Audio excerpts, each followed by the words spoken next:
Welcome in to Make Your Money Matter. I'm your host, Brad Barrett, and my goal and aim on this show every week is to help you create a better relationship with your money. And today we're going to talk about some older concepts here actually this week, but we want to talk about as we're entering the first week of the fourth quarter of 2023. Did you follow that? And we're going to talk about some things like volatility, and I want to actually define that today because we've seen that this year, volatility, and I think I've seen from many of our clients that we're talking to about here at One Capital Management, like, oh my gosh, this quarter is down, but the beginning of the year, Brad, was so good. So I want to talk through that with everybody and really have us, I think, understand volatility at its core level. And then really the theme of today's show is going to be around context. I know I say that word a lot, but it matters. But before we get started, make sure to smash that subscribe button and hit the notification bell so you don't miss a single episode. All right, let's get into it. So as we talk about things like volatility and things like a looming recession, for example, and some of the stuff we've been seeing this year in the markets, we kind of have two thoughts going on. And I've shared a lot with this with my clients, and I've heard from each of you as well as our comments on our show. And that's what I like to do here, by the way, on our show each week is to share some of these concepts that I, as an advisor, am dealing with my clients on review meetings or even new clients in discovery meetings. I'm going to sum up this week when I talk about these specific items around the word context. That was my theme for today. It really does matter when it comes to how we look at things such as our investments. Here's what I want to share. We have to be careful. I'm speaking to you right now. You have to be careful to take 30-year data or facts, a 30-year return, for example, on the S&P 500 or whatever index, and compare that to 1 year. Or in this case, for example, the past 10 months of performance numbers for 2023. I think it's important to bring in context. Let me give you a little bit of example of context.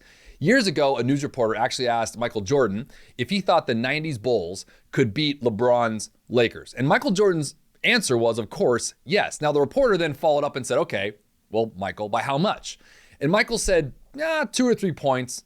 And the reporter went, well, why such a close game? Why not more? And Michael Jordan said, well, most of us are in our 60s by now. Friends, context matters, especially when you ask questions, especially I think of the greatest basketball player ever to live, even though I'm a Kobe fan.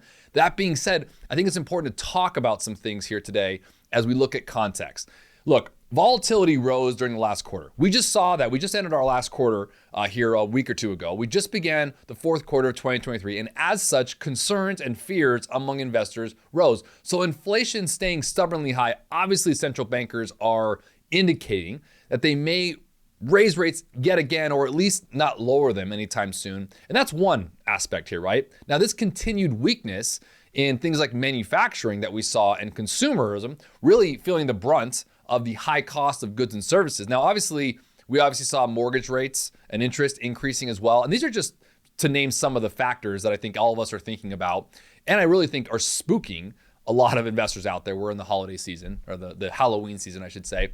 Now, these concerns or even fears, I'll share, really cause investors, and I've seen this over the past 3 months in particular, almost lose faith in the financial markets. And we actually saw stock prices fall and bond yields rise, which really is not a great outcome for investors in these last 3 months. I'm with you. But I want to share something here. That's just 3 months. Just 3 months. Now, it's important to talk about it, but it's just 3 months. Now, we've all seen the word recession and talked about this theory thrown around like every day right now, and it might be on the horizon, or maybe even a soft landing. We might even actually be able to pull that off, but a slowing economy in general is bad for profitability as consumers spend less. That is a fact. It's just math in that regard. And really, it's less to spend with inflation for obvious reasons. Everything up around us is going around. Now, inflation's stubborn persistence that we've seen throughout this year, and really even last year, I think also has investors questioning, many of you. And I think there are belief and investors' belief in general that central banks will lower short-term rates soon, and therefore longer rates are too low and has caused bond investors to demand higher rates on money invested for longer term. This is where, by the way, we get the inverted yield. Now, this has caused bond prices to actually drop if you look at the data, which including things like pooled investments like ETFs, mutual funds, that's all included in there. Now, if you're in those, the longer average maturity held, the longer you go out, essentially, the longer your duration, the more the prices fall. And this, by the way, may mark 2 years in a row that actually fixed income or bond investors with long maturity actually lose money. Now, side note here for a second, again, context being the theme today, fixed income investors here at One Capital Management, our firm, are actually faring much better than the average fixed income investor, largely due to our ability to manage effectively the duration, extending it when we feel like we needed to, as well as laddering or diversifying the durations within the exposure of our fixed income. Now, if we hear, and all of us, if we hear the term volatility, going back to that for a second, on the news from investment people, guys in pinstripe suits, in New York or wherever else, and even, by the way, in our own circle of friends, these periods of above normal volatility like we saw in the third quarter of 2023, I think we all can agree it catches everyone's attention pretty quickly, right? But I want to focus here today on our show is what is volatility? What does volatility actually even mean? Now, in statistics and really in finance in general, volatility refers to the degree of variation or dispersion of returns for a given stock or a given security or a market index. You could even put in there a financial instrument over a period of time. That's the definition in our nerd financial world. And let me break it down a little further here. Friends, it's a measure of how much the price of any asset or any investment you have fluctuates around its average or its mean. Or its average return, essentially. So volatility is often used to what? It's to assess the risk. It's the risk associated with the underlying investment, or to make predictions about future price movements on that security or on that investment. There are several, I think, statistical definitions and methods of measuring volatility, but I want to go through two. This is what I want to share today, okay? Because these are the most common, and I want to share this really more of education and background so you have it. Now, as you look into this year of 2023, you look into the volatility, you might be talking about it within your circle of friends. The first one I want to bring up here when you define volatility and the risk assessment is standard deviation. This is kind of like the mothership that we learned in economics. The standard deviation is a statistical measure that quantifies the amount of variation or dispersion in a set of data points. Now, in the context of financial markets, it's commonly used to calculate the volatility of returns. Okay, so let's put that into context. Remember, that's the theme for today. A higher standard deviation indicates a greater volatility, as it really means that the returns are more spread out from the mean or have more variance to the average. Now, the other definition of volatility is something called implied volatility. So implied volatility is a measure of market participants, like you and I, and the expectations we have regarding future volatility. So it's often derived from things like option prices, which is why actually those exist. And using option pricing models, and those models can include things like the Black-Scholes model and other ones. Now, high implied volatility suggests that market participants, again, you and I as investors, expect greater price fluctuations in the future. So volatility is a critical concept, which is why I want to focus on it this week on the show. In finance, really in general, because it's really about risk management. It helps us as investors and traders assess the level of uncertainty and really assess the potential risk associated with an investment or within a portfolio. So different assets and markets can exhibit varying levels of volatility. I think that's really important to note here. And I think the understanding and measuring volatility is essential for true portfolio management. Like what we do here at One Capital Management is what I can speak to for our clients, as well as things like option pricing and overall risk management. These are all really important to make sure you have. So all that technical jargon I just mentioned to you helps investment professionals make decisions about current and future investments. So I want to put a timestamp here for a second. If you're working with an advisor, or if you're one of our clients watching and listening to this, understand this. These volatility measures that we look at daily here at our firm and our portfolio management structure helps us assess and make decisions about your portfolio, both in the current market as well as in the future. So when we're assessing individual investments, we look at the expected return from the security and how much variation there may be around those expected outcomes. This is how you, I think, fundamentally derive a position that you see value in. And I think it's important to note, you can see very clearly it's very different than just somebody talking highly of a security or a stock and you're thinking, taking it on their word and say, it must go up because so-and-so said so, or all his points or her points just made a ton of sense to you. No, you want to get into the weeds. And this, by the way, is one of the many ways to value a company, but this helps us assess how we make decisions. I think it's different than fundamentally designing it. It's how we make decisions as portfolio managers. Now, what I just said there, lastly, around how much variation there may be around those expected returns,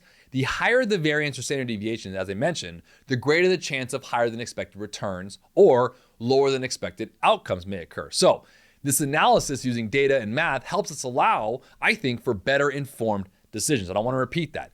Better informed decisions when deciding whether or not to purchase or sell, for that matter, any given stock or security. The analysis can be done on individual companies. It can be done on fixed income securities like bonds, or even baskets of securities like ETFs, exchange traded funds, or mutual funds.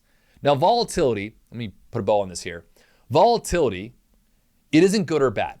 All right, it's important to just know that it just is. You love that statement, right? It just is. It's neither good nor bad. So the question really comes is, how does one try and manage volatility? Because at the end of the day, as you hear me say often, right, the one certain thing that we're going to have in life is uncertainty.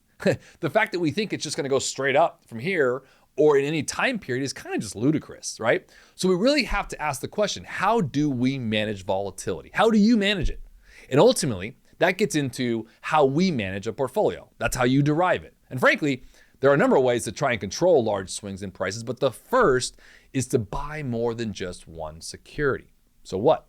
Not all our eggs are in one basket, right? As the old saying goes, diversification. So you start off with, I know it's an overused word, I just said it, but it's important, diversification, buying multiple securities of different characteristics such as economic factors or sectors or large and small companies, geographic reasons, fixed income versus equities. I mean, these are just to name a few, but this is diversification we hear so much about, and it works over time. Setting risk parameters helps as well. It does, it helps. And data shows this. Knowing that prices fluctuate and returns vary with different conditions helps control really what I share often, which is the emotional swings that are often felt with volatility, especially higher than expected volatility.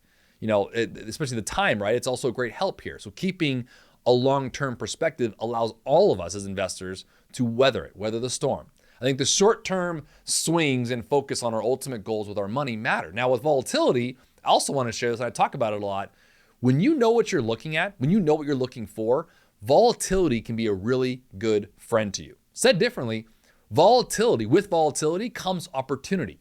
Fear and uncertainty causes less disciplined investors, quite frankly, I'm just going to call it that, to panic and make decisions based on emotions, which, friends, is never a good thing to do. I'm going to restate that for a second because I don't want you to be one of these. Fear and uncertainty causes less disciplined investors to panic and make decisions based on emotions. Let's put it this way. Today's concerns will be tomorrow's past soon enough. Think about all the things we were thinking about like earlier this year or even last year before the pandemic, and how those aren't really as of concern as now, but now you've created new concerns. Let's talk about some things as we end here today as well. Inflation is coming down. Interest rates are close to their peaks, in our opinion, as a slowing economy will push rates back down. The world's economy, we've seen to be resilient. We're seeing that fundamentally, and in our opinion, it will rebound in the coming year. Opportunities are there for those that stay the course and let the noise of today just, pass them by. I want to share that today as a message for all of us, I think, because, we're looking into long-term contextual ideas around managing any investments we have, and I want you to do the same. Hey, I hope you enjoyed today's show. If you did, please share it. And if you haven't already, subscribe to our channel so you don't miss a single episode. And until next week, always remember to make your money matter.